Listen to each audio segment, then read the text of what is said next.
ভারতের পশ্চিমবঙ্গের কলকাতায় জুমার নামাজ পড়াকে কেন্দ্র করে পুলিশের সঙ্গে একদল মুসল্লির বাগবিতণ্ডা ও উত্তেজনার ঘটনা ঘটেছে।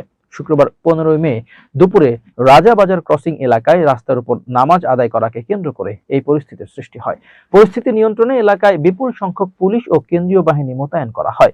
স্থানীয় সূত্র পুলিশ জানায়, শুক্রবার জুমার নামাজের সময় রাজাবাজার ক্রসিং এর রাস্তার একাংশ জুড়ে নামাজ পড়তে শুরু করে স্থানীয় কিছু মুসলিম যুবক।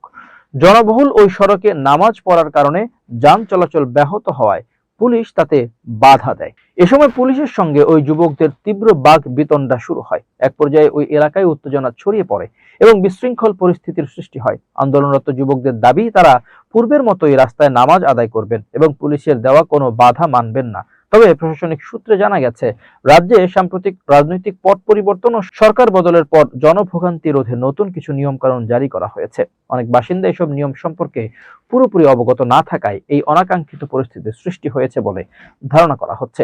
ঘটনার খবর পেয়ে দ্রুত রাজাবাজার এলাকায় পৌঁছায় স্থানীয় থানার বিপুল সংখ্যক পুলিশ সদস্য। পরিস্থিতি জটিল আকার ধারণ করলে পুলিশের ঊর্ধ্বতন কর্মকর্তারা ঘটনাস্থলে উপস্থিত হন। অপ্রীতিকর ঘটনা এড়াতে এবং শান্তি শৃঙ্খলা রক্ষায় এলাকায় কেন্দ্রীয় বাহিনীর সদস্যদের মোতায়েন করা হয়। পুলিশের ঊর্ধ্বতন কর্মকর্তাদের হস্তক্ষেপে এবং দীর্ঘ আলোচনার পর পরিস্থিতি নিয়ন্ত্রণে আসে। তবে এই ঘটনাকে কেন্দ্র করে রাজাবাজার ও আশপাশের মুসলিম অধ্যুষিত এলাকায় বেশ কিছু সময় ধরে থমথমে অবস্থা ও চাঞ্চল্য বিরাজ করে।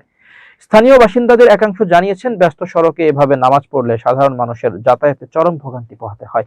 বর্তমানে ওই এলাকার পরিস্থিতি নিয়ন্ত্রণে রয়েছে বলে দাবি করেছে কলকাতা পুলিশ। তবে নতুন করে যেন কোনো বিশৃঙ্খলা না ঘটে সেজন্য রাজাবাজার ক্রসিং ও আশপাশের এলাকায় অতিরিক্ত নজরদারি এবং কড়া পুলিশি পাহারা অব্যাহত রাখা হয়েছে।